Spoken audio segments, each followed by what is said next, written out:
అన్న ఇచ్చిన వాగ్దానం కరెక్టే అని అన్న కూడా తెలుసు.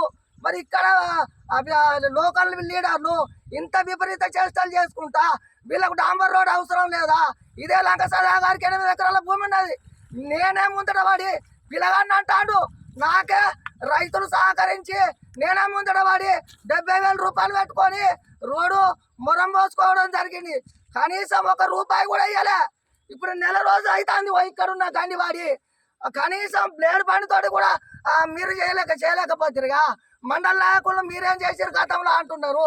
ఇప్పుడు కళ్ళ ముందట జరిగేదాన్ని ఇప్పుడు కనీసం నెల రోజులు సంఘటన జరిగినాక కూడా మీరు పట్టించుకోకుండా బ్లేడ్ బండి తీసుకొచ్చి 1 గంట 2 గంటల పని అయ్యేదాన్ని రైతులు ఏం చేస్తారు? నేను చెప్పిందే వేదం, మళ్ళీ నేను నడిచేదే వేదం, నేను మాట్లాడేదే వేదం అన్నీ ఆయన అనే విధంగా రైతులను గ్రామస్తులను చులకనగా చూసుకుంటా ఇప్పుడు తిరుపతి రెడ్డి మీద ఉమ్మి వేస్తే మా మీద ఉమ్మి వేసినట్టు కదా. ఆకాశం మీద ఉమ్మేస్తే ఎవరి ముఖం మీద పడుతుంది, అది మీ ముఖం మీద పడుతుంది.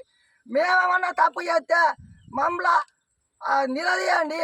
నేను ఎవరికి లొంగ, నాకు బెదిరింపు కాల్స్ వస్తున్నాయి.